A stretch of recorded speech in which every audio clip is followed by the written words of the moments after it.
Andamos de fiesta, ya pudieron notarlo, todos sacando el niño interior. No se pueden subir a los inflables, sorry. Ay.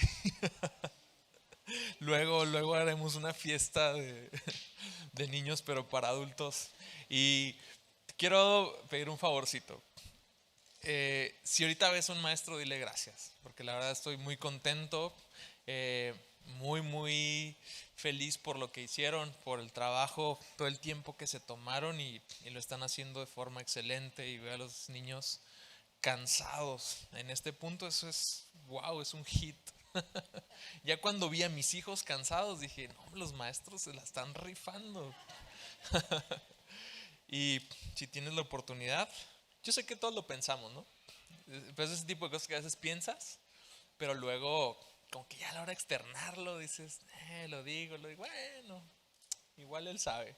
Vamos, yo sé que podemos ser un poquito más expresivos. Vamos a Efesios 6:10 al 12. Bienvenidos a todos los que nos acompañen por primera vez. Dice, por lo demás, fortalézcanse en el Señor y en el poder de su fuerza. Revístanse con toda la armadura de Dios para que puedan estar firmes contra las insidias del diablo. Porque nuestra lucha, codéalense y dile, nuestra lucha es contra carne y sangre. No es contra carne y sangre, sino contra principados, contra potestades, contra los poderes de este mundo de tinieblas, contra las fuerzas espirituales de maldad en las regiones celestes. Vamos a orar. Señor Jesús, hoy somos nuevamente la tierra. Esperamos, Señor Jesús, ser tierra fértil en esta mañana. Dile, Dios, haz de mi corazón tierra fértil. Porque tu espíritu es el que nutre este corazón, es el que lo prepara, es el que lo motiva, es el que lo sensibiliza. Dios, abre nuestro corazón y nuestra mente, prepáranos para que tú, el sembrador, puedas sembrar esta palabra y esta palabra no se quede ahí nada más junto al camino, sino que caiga en buena tierra, que dé fruto, que podamos comer de ella el día de mañana, que muchos más puedan acercarse a ese fruto y puedan también ser alimentados por él. Gracias, Padre Santo, porque tú eres fiel y tú eres misericordioso siempre para proveer el alimento espiritual que necesitamos. Amén. Como ya vieron, estamos abriendo una nueva serie y el contexto de esta nueva serie es un tema que ya desde hace tiempo venía haciendo eco en mi corazón. Siento que pasó quizás o estaba pasando algo de tiempo y no veía este tema dentro de varias iglesias, no nada más de esta iglesia. Y de pronto el hablar acerca de nuestro adversario, el diablo, acerca de una guerra espiritual, se convirtió no nada más en un interés, sino en un decir, hay una necesidad real de hablar de esto. Siento que cuando leí esta frase fue cuando caí en cuenta que dije, híjole, creo que esto refleja nuestra realidad. Fíjate lo que escribió C.S. Lewis. Dice, en lo que se refiere a los demonios, la raza humana puede caer en dos errores iguales y de signo opuesto. Uno consiste en no creer en su existencia y el otro en sí creer en ellos y sentir por ellos un interés excesivo y malsano. Los demonios se sienten igualmente halagados por ambos errores. Y me pareció que esta realidad podía estarse reflejando. Porque habiendo crecido ya hace un par de años en la iglesia, varios años, viví una temporada donde este fue un tema bastante recurrente. Y vimos grandes liberaciones, grandes victorias. Dios trayendo bastante claridad en este tema tan profundo. quizás luego también en algunos lugares se empezó a dar un exceso. Y de pronto empezamos a ver una literatura demasiado mística, demasiado excesiva quizás, mostrando un interés muy marcado en los demonios, en oraciones que más bien parecían conjuros especiales para echarlos fuera. Y podía estar rayando en este interés excesivo y malsano del que habla C.S. Lewis. Pero pasa el tiempo y creo que ahora estamos en este primer supuesto del que parte. Creo que nos relajamos hasta llegar al punto de decir, pues el diablo es normal, es un personaje ya de nuestra cultura. Es un personaje más porque lo podemos ver en la televisión como un tipo bastante apuesto y bastante cool. No quiero decir la serie para no darles ideas. Lo vemos como superhéroe. Lo vemos en la lotería como un personaje chistoso de la cultura mexicana. Lo veíamos con Eugenio Derbez haciéndole bromas a las personas.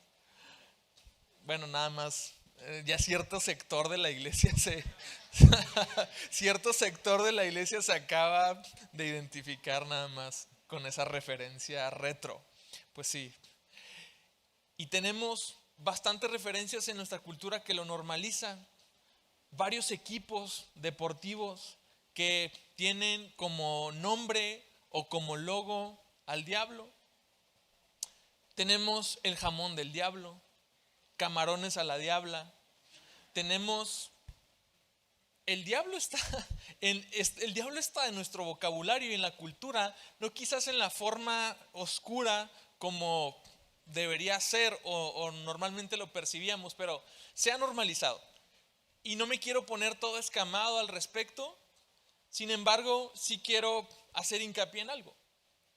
De pronto esa normalización puede hacernos perder de vista cuál es la verdadera naturaleza de esa persona, cuál es la verdadera intención de esa persona y, muy importante, cuál es el rol que esta persona juega en nuestra lucha espiritual. En lo que acabamos de leer, Pablo deja muy claro algo. Nuestra lucha, que nos incluye a todos, que no excluye nada más a ciertas denominaciones, que no excluye a ciertas religiones, es nuestra lucha, no es en la carne, es en el espíritu. Esta lucha se ha ido intensificando, esta lucha es real. Y si hay una lucha, entonces hay un adversario. Y si hay un adversario, entonces hay dos bandos. Y nosotros nos toca estar en el lado opuesto de aquel que se llama a sí mismo nuestro adversario. Aunque la cultura pop tenga toda clase de referencias, buena onda y amor y paz del diablo, nuestra Biblia nos da otra clase de referencias. Y no es un tipo apuesto, no es un superhéroe, no es un platillo, es un ente angelical, demoníaco, hostil, adverso, que está planeando todos los días cómo frustrarte la vida, cómo atravesarse en tu camino y generarte un tropiezo de cualquiera que sea el propósito de Dios para tu vida. Cualquier deseo en tu corazón de hacer su voluntad es un deseo que se le opone a su voluntad. Cualquier deseo de agradar a Dios es un deseo que le va a causar una molestia. Cualquier intención de tu corazón de poner en marcha la voluntad de Dios en tu vida, de leer tu Biblia, de cantar una canción, de levantarte en la mañana a orar, es algo que se opone a su agenda. No por nada nuestra Biblia lo define como una serpiente, como un devorador, como un león. Y al final de nuestra Biblia, en Apocalipsis 12, está quizás la definición y la personificación más clara y más llamativa de este enemigo, un dragón. Y lo define como un dragón gigantesco cuya cola fue capaz de arrastrar a la tercera parte de los ángeles del cielo. Es, en pocas palabras, un enemigo. Es un enemigo poderoso, pero no es un enemigo temible. Es un enemigo real, pero no es un enemigo del cual tú y yo tengamos que huir. Es un enemigo que está vencido y que sabe que le queda poco tiempo. Desgraciadamente, en esta lucha, como te decía, no se excluye nadie. Y quien crea que por no profesar cierta religión o por no ser creyente está exento de esta lucha, lo que sucede es que más bien está rendido. Lo que sucede más bien es que ha entregado el escudo, la espada, el casco y ha empezado a caminar a donde este amo mande. Porque vamos a encontrar siempre dos amos en nuestra vida. Y aquel amo de nuestra vida será la persona a quien tú y yo sirvamos. Cuando tú y yo nos levantamos a hacer la voluntad de Dios, voluntariamente, sacrificialmente si gustas, pero hay una decisión de nuestra parte, estamos haciéndole la guerra al enemigo y estamos despertando la batalla. Y hoy quiero profundizar precisamente y no hablar tanto de nuestro enemigo, sino hablar más bien de esa batalla. Y encontré que hay tres frentes de batalla, tres frentes muy importantes en los cuales vamos a ver que la mayoría de las veces nuestra alma, nuestro espíritu, nuestro cuerpo siempre va a estar siendo desafiado por este enemigo. Tal como leímos al principio, Pablo nos deja bien claro, hay una lucha espiritual y por lo tanto el primer frente es el primer frente de lo invisible.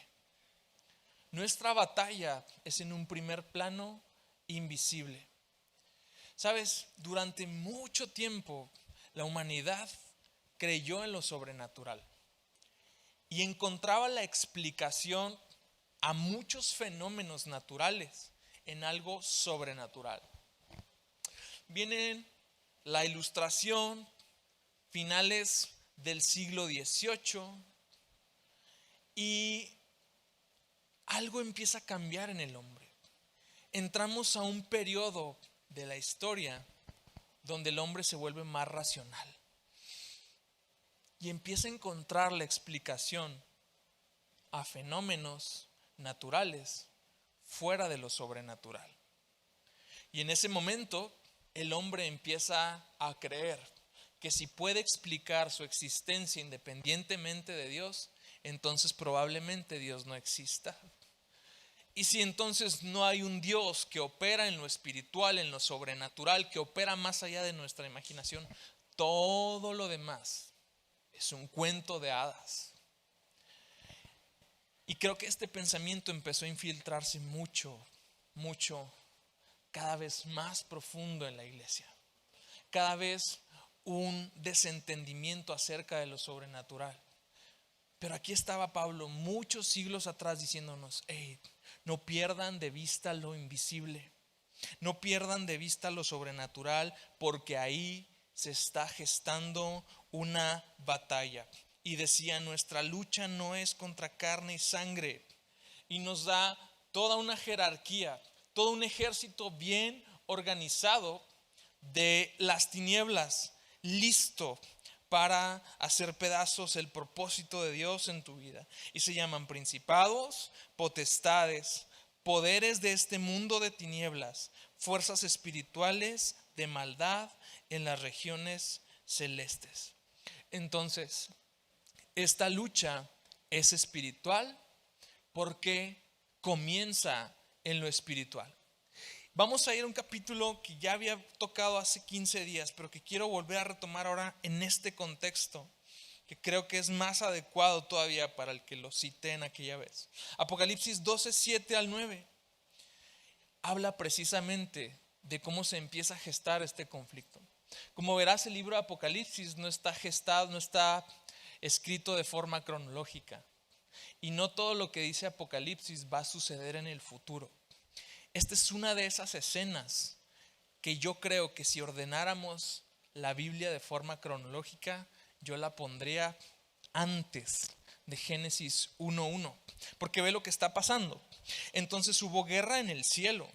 Miguel y sus ángeles combatieron contra el dragón, y el dragón y sus ángeles lucharon, pero no pudieron vencer, ni se halló ya lugar para ellos en el cielo. Y aquí nos va a presentar al adversario, al dragón.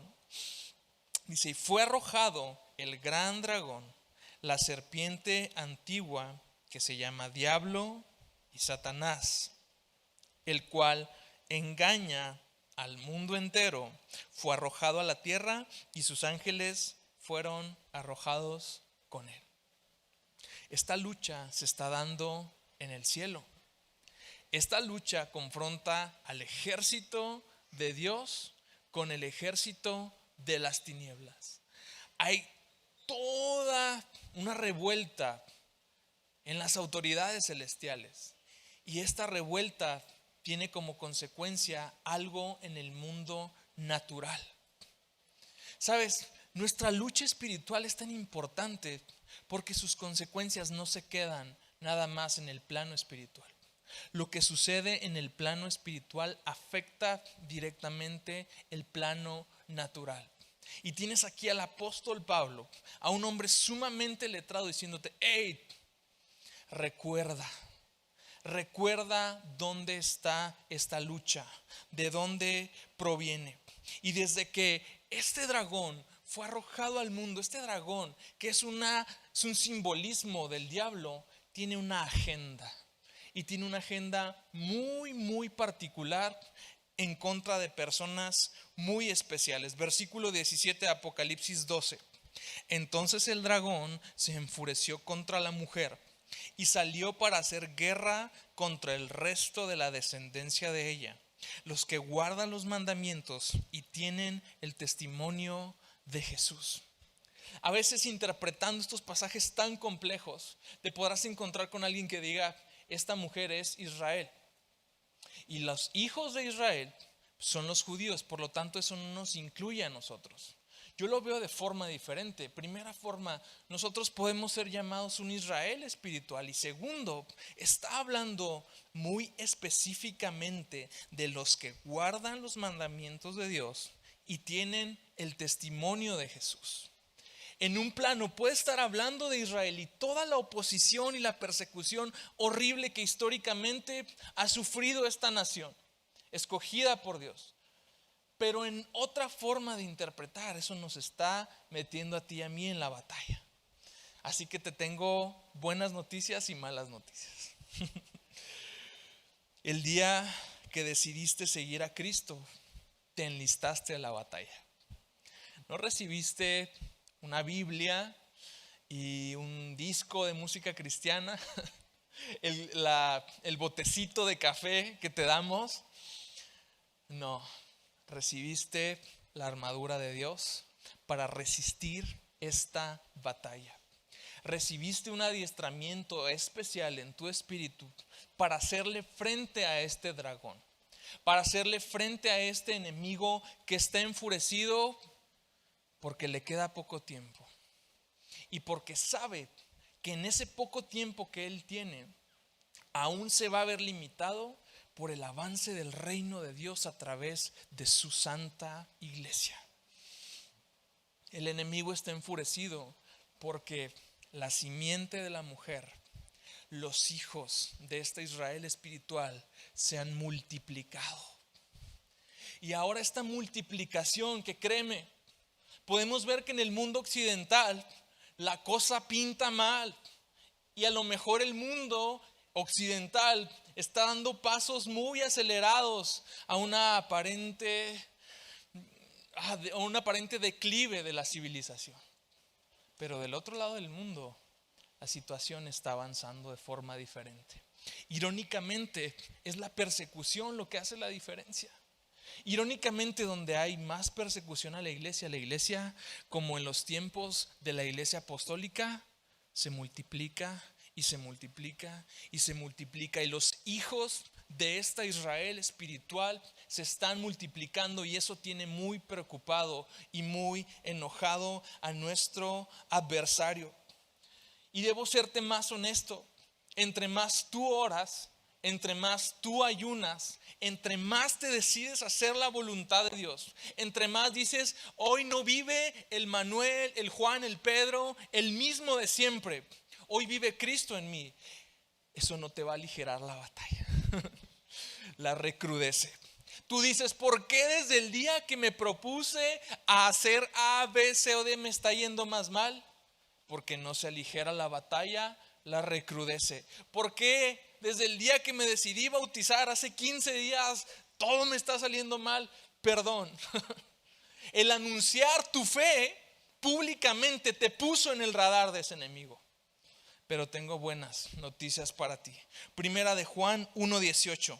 Sabemos que los hijos de Dios no se caracterizan por practicar el pecado. Tú dices, pero yo peco siempre. Bueno, un maestro me lo explicó así de una vez.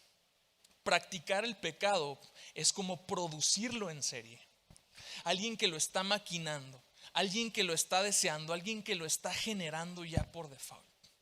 Y tú y yo, mientras estemos en la lucha contra el pecado, no estamos practicando el pecado.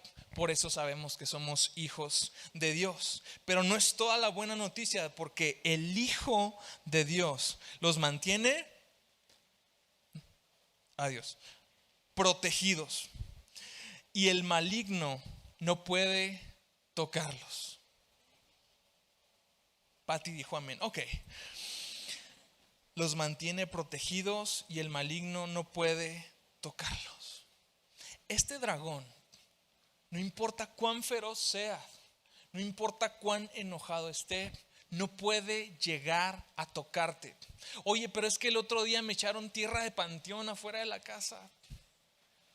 No te puede tocar, bárrela y ya, se va el encantamiento. Es que me hicieron un amarre y no sé, la vecina me hizo el ojo y no te puede tocar. Es que me echaron una gallina despescuezada ahí en el patio. Decía el pastor fundador de esta iglesia, agarre la gallina, lávela bien, métala a una olla y hágase un caldo. No hay una manera en que los poderes de las tinieblas puedan llegar a tocar la vida de un hijo de Dios. Nuestra vida está escondida en Cristo. Si la agenda del enemigo es hacernos la guerra, si la agenda del enemigo es buscar la manera de devorarnos, la agenda del Hijo de Dios es mantenernos protegidos de manera que el maligno no puede tocarnos. Pero esto es una lucha y hay una confrontación. Entonces, ¿cómo escuchamos que luego hay oposición demoníaca? Es diferente, porque la lucha está por fuera de ti, no dentro de ti. Entonces podemos ver casos como el caso de Pablo. Y aquí quiero decirte algo que puede sonar controversial, pero es cierto y es bíblico. Ninguno de estos principados, potestades, demonios, autoridades es capaz de hacer algo que la voluntad soberana de Dios no le permita. Si tú y yo no podemos exceder la soberanía de Dios, menos ellos. Y en alguna ocasión Dios podrá permitir esta opresión para sacar algo bueno de nosotros. Y tenemos el caso de Pablo, que decía, me fue dado un aguijón. Y no era un aguijón literal, era un padecimiento que después él describe como un mensajero de Satanás. Pero tenía un propósito, para que la grandeza de la revelación no me hiciera envanecerme. ¿Y qué sería de nuestra Biblia sin Pablo? ¿Qué sería de la iglesia si ese cuate se hubiera envanecido? ¿Qué sería si un día La grandeza de la revelación le hubiera dicho, es que Dios me necesitaba. Pues cómo no, si tenía 12 pescadores y gente de ahí del vulgo. Necesitaba un tipo con 2 doctorados como yo. Necesitaba un tipo elocuente, un tipo valiente, un tipo que también era fiero de carácter. Dios me necesitaba, por eso se tuvo que aparecer en mi camino para reclutarme. No, este Pablo, este mensajero de Satanás, es el que dice, yo no he prevalecido, yo no he trabajado, sino la gracia de Dios en mí. Y Dios vino a mí como un abortivo. Yo no estaba planeado, pero la gracia de Dios es tan grande. Este Pablo estaba sumamente humillado por esta gracia. Y este Pablo pudo escribir estas cartas que nos bendicen tanto, que forman parte de lo que tú y yo creemos. Todo gracias a un demoniecillo que hizo la voluntad de Dios. Es cuando podemos decir, aún los demonios se sujetan al nombre de Dios. ¿Sí? No se nos sujetan a ti y a mí porque les ordenemos. ¿Tú qué les vas a andar ordenando? Es el nombre de Jesús. Es la voluntad de Dios la que prevalece y la que dicta. Puedes llegar hasta ese punto, pero solo para hacer cada vez más grande y excelente el peso de gloria eterna que hay en mi Hijo. Tú le vas a hacer un recordatorio que los reinos de esta vida se acaban. Tú le vas a hacer un recordatorio de la eternidad. Tú sirves para mis propósitos. Para eso sirven. Entonces, no temamos. El diablo puede utilizar toda clase de métodos, hasta personas. Un día Pedro le dice a Jesús, Jesús, tú eres el Mesías. Y es el gran hit de Pedro. Pedro como discípulo tuvo un acierto y fue ese, lo demás fueron puras regadas. Y una de sus regadas fue que después de que le dice eso, también le dice, no Señor, yo no quiero que te mueras, yo no quiero que vayas a Jerusalén y tengas que sufrir. Y Jesús le dijo, apártate de mí, Satanás. Jesús estaba ya poniéndonos en perspectiva que a veces el diablo puede hablar a través de las personas. A veces lo que las personas dicen sin pensarlo, sin estar conectados al Espíritu, puede ser un mensaje. No necesariamente implica que la persona esté poseída. Y no necesariamente implica que tengas que tomar una lucha contra esa persona. Jesús no reprendió a Pedro, reprendió al que hablaba a través o influenciaba a Pedro. ¿Sí? Nuestra lucha no es contra carne y sangre. Y a veces lo más triste es que sí, muchas personas pueden ser utilizadas de esa forma por el enemigo. Lo que tú tienes que preguntarte no es qué tiene esa persona contra mí, sino qué quiere el enemigo lograr a través de esta persona. Y tomar las armas espirituales, tomar la lucha en el lugar donde corresponde, en tus rodillas, en oración. Muchas de nuestras luchas pueden ser ganadas en nuestra habitación, en nuestra oficina, en un cuarto privado, en oración. Ahí es donde los hijos son liberados. Ahí es donde los esposos agarran la onda para que se le quite lo bruto a tu marido. Empieza a orar por él. Ahí es donde los jefes tacaños empiezan a generar ascensos y empiezan a generar. Ahí es donde toda buena dádiva empieza a gestarse. Sabes que a veces hemos exagerado en tomar esa lucha. Hemos crecido con este dicho, que en parte es verdad y lo comparto. A Dios rogando y con el mazo dando. En parte es verdad. Pero luego queremos tomar toda la fuerza y la crudeza de la lucha en nuestras manos. Y si estás desgastado, si estás cansado de llevar la cruz, si estás cansado, entonces probablemente estés tomando demasiado la lucha en tus manos. No olvides que la lucha es invisible y por tanto la lucha se gana en tus rodillas. Punto número 2, porque ya sé que tienen hambre. Hay una batalla exterior. El segundo frente de batalla es exterior, contra el mundo. Primera de Juan 5:19. Sabemos que somos hijos de Dios y que el mundo que nos rodea está controlado por el maligno. ¿Cómo? Así es. Si no, Jesús no hubiera orado como oró en Juan 17:15. No te pido que los saques del mundo, sino que los protejas del maligno. Tú y yo no somos llamados a salir de este mundo. Lo único que Dios pidió para nosotros era que Dios nos guardara de nuestro enemigo. Segunda de Tesalonicenses 2:7 dice: porque el misterio de la iniquidad ya está en acción. Solo que aquel que por ahora lo detiene lo hará hasta que él mismo sea quitado de en medio. Hay algo que ya está gestándose de forma general, de forma global. De pronto esta escena que aparece en Daniel 10, donde se habla de un príncipe de Persia y de un príncipe de Grecia, creó en la iglesia la idea de que hay demonios territoriales. Y quizás los haya, puesto que el enemigo está organizado. Pero nuestra misión no es ir acabando demonio por demonio. Nuestra misión es pedirle a Dios la fortaleza para ser protegidos del maligno.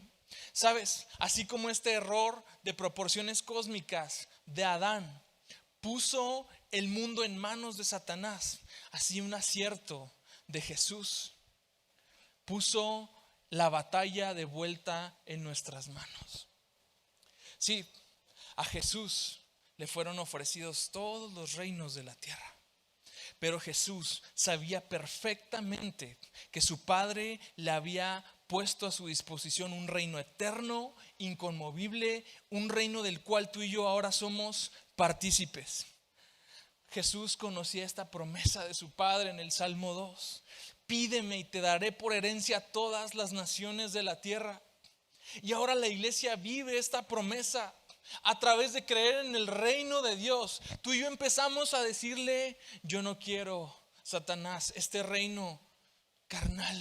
Yo no quiero los reinos de la tierra. No quiero los reinos que este mundo, el éxito, la fama, el poder que este mundo me pueda dar no me satisface. Yo quiero lo que es eterno. Yo quiero lo que perdura. Y eso empieza a enfurecer y a encrudecer mucho la batalla. Porque nuestro enemigo sabe que estamos haciendo justo lo que puso al Hijo de Dios en la pelea para ser el único hombre que hizo la voluntad de Dios de forma perfecta en la tierra. Y si hay algo que enoja al enemigo, es que constantemente tú y yo le digamos no al mundo. No al mundo. Nunca olvides, el mundo y sus deseos van a pasar.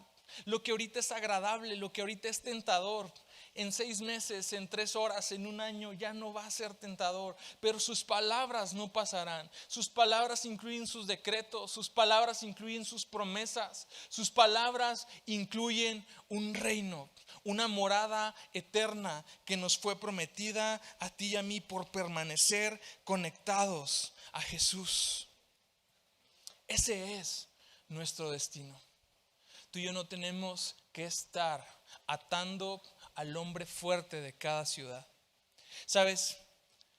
Si tú y yo quisiéramos sacar las tinieblas de este auditorio, que en teoría está en tinieblas, no las podemos agarrar y echarlas por la puerta.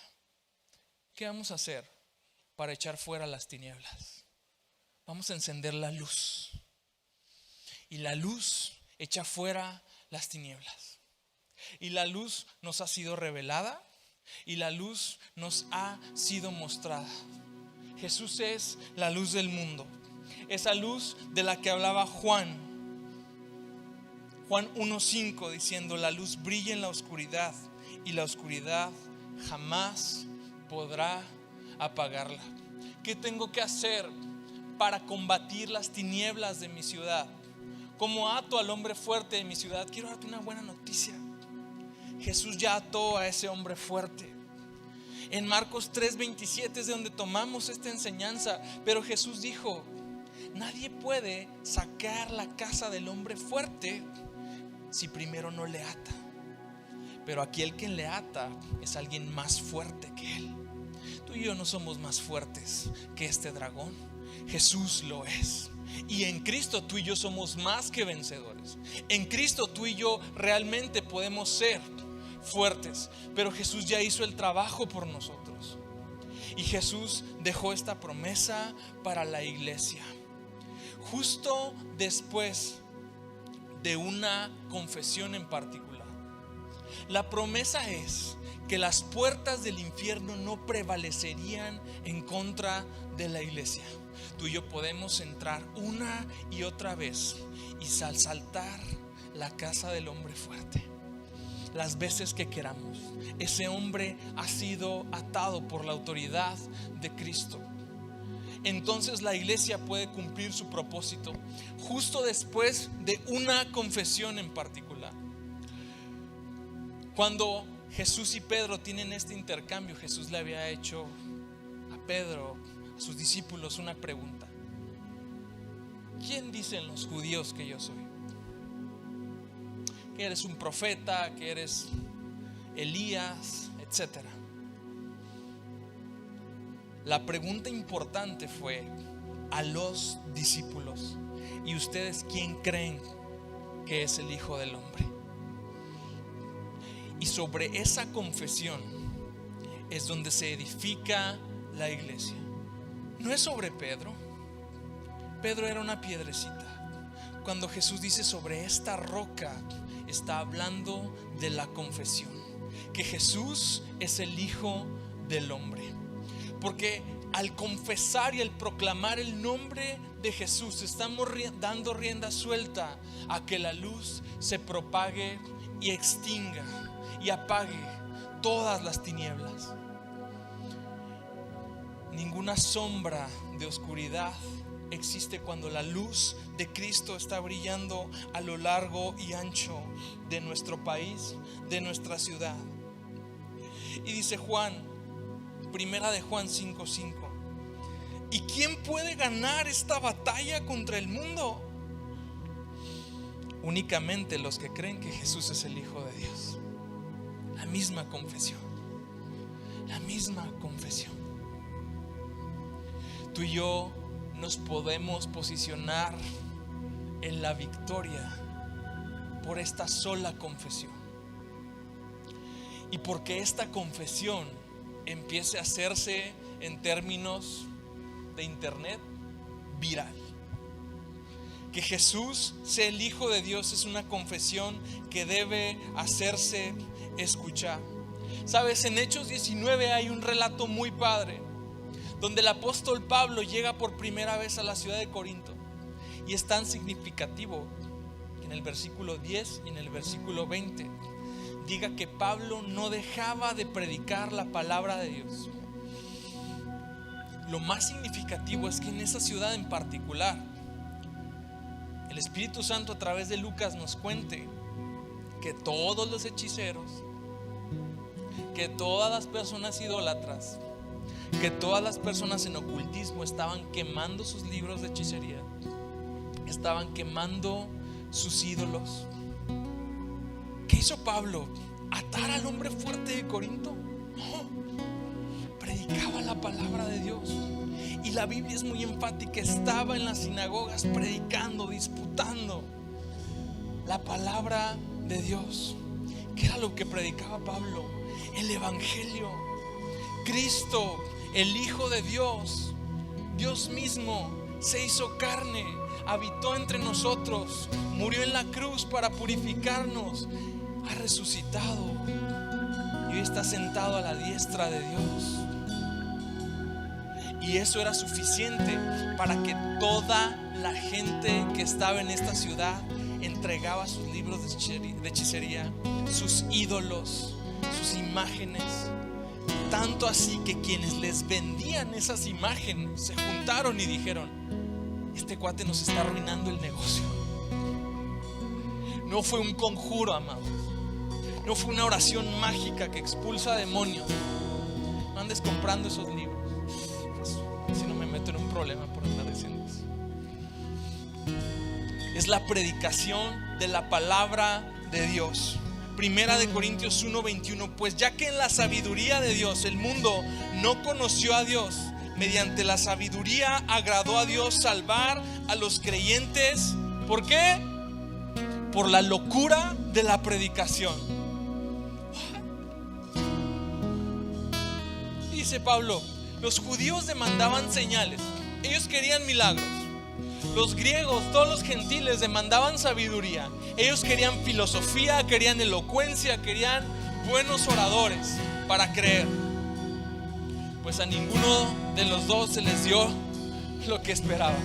Y agrega Pablo, porque los judíos piden señales y los griegos buscan sabiduría, pero nosotros, codea al que tienes enseguida, ahí te hablan. Nosotros predicamos a Cristo crucificado, para los judíos ciertamente tropezadero y para los gentiles locura, mas para los llamados, así judíos como griegos, Cristo poder de Dios y sabiduría de Dios. Se enciende la luz a través de predicar a Cristo. Tú puedes elegir la plataforma que tú desees. Hay una plataforma en tu casa, hay una plataforma en tu trabajo, hay una plataforma en tu escuela. Yo soy fan de los pequeños comienzos para pisar firme y ver si es de veras o no. Hay plataforma en tu teléfono. Imagínate que cada cristiano empezara a compartir una porción de la Biblia. Ni siquiera te pido que escribas algo. ¿Qué tal si compartes una porción de este glorioso evangelio? ¿Qué tal que en tus redes sociales se empieza a ver y se empieza a circular y cada vez más está circulando la palabra de Dios? Eso va a empezar a generar un impacto. Es poco, pero es trabajo honesto, como dice el meme. Es un inicio.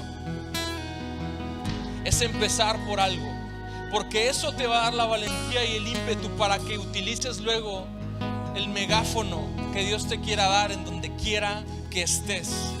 Y no calles de exaltar el nombre de Jesús, de predicar el nombre de Jesús, de predicar las buenas noticias.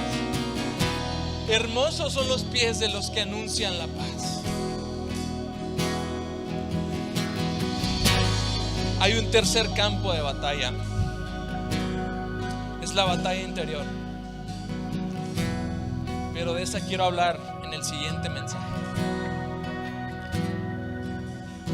Así que no te lo pierdas. Quiero concluir este tema dándote algunos consejos. No temas a la batalla. No hay progreso sin batalla.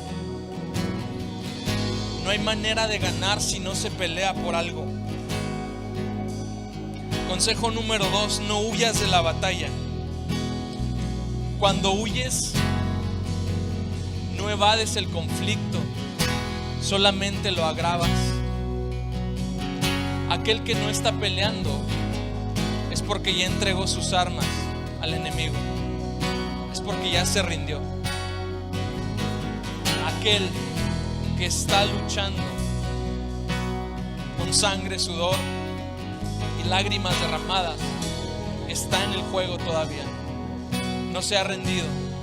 Aquellos son a quienes Dios les da la promesa, de quien decía David: bendito es el Señor, mi roca, que adiestra mis manos para la guerra y mis dedos para la batalla.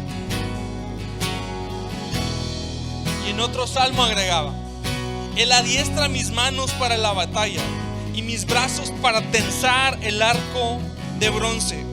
Tú me has dado también el escudo de tu salvación. Tu diestra me sostiene y tu benevolencia me engrandece. ¿Cuál batalla, amados? Entonces, por eso el tercer consejo es: no pelees para la victoria, pelea desde la victoria. La victoria ya fue dada. ¿Sabes? Si el boxeador que defiende su título se sube al ring, él no está demostrando nada. Quien lo tiene que demostrar es el retador. Quien tiene la desventaja es el retador. Quien tiene la ventaja es Él. Tú y yo tenemos la ventaja porque esta victoria ha sido dada, porque esta victoria fue comprada a precio de sangre, porque en algún momento se hizo una promesa a esa serpiente que hizo caer a Adán y a Eva.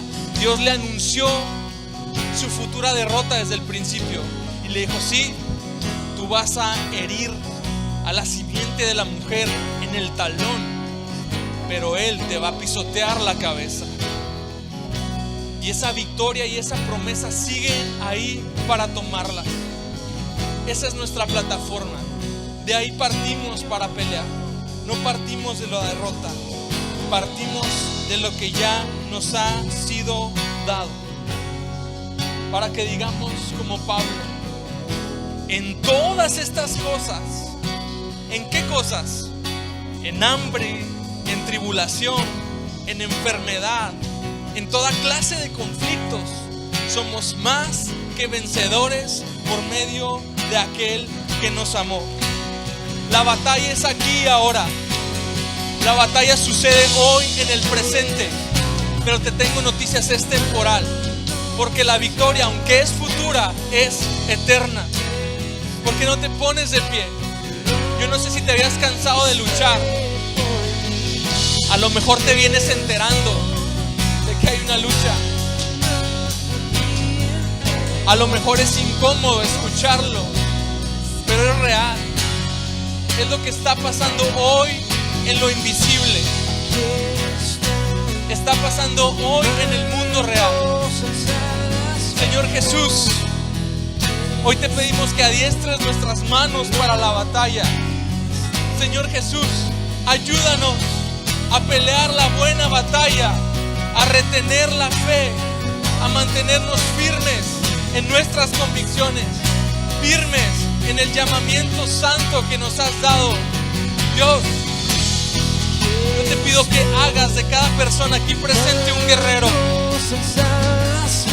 que en cada mano alzada, Dios, se ha puesto un escudo, se ha puesto una espada, que en cada persona que lucha día a día con tentaciones, con aflicciones, con estas cosas que son pasajeras, haya una respuesta, haya una victoria, haya una sensación de que están avanzando, de que algo está sucediendo.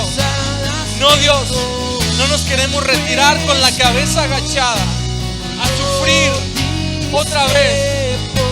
Tú eres quien endereza nuestra cabeza, Dios. Tú eres quien pone la mesa en medio de nuestros angustiadores. Tú eres nuestro pastor y nada nos falta. Señor Jesús, ayúdanos a caminar en victoria, a alzar la frente, a mantener la fe, sabiendo lo que tú ya has ganado por nosotros. Que toda oposición externa sea derrotada, que tengamos la sabiduría para encarar lo que es invisible, la fe para saber que debemos de pelear en oración, en nuestro cuarto, en lo privado, antes de pelear en lo público. En el nombre de Jesús.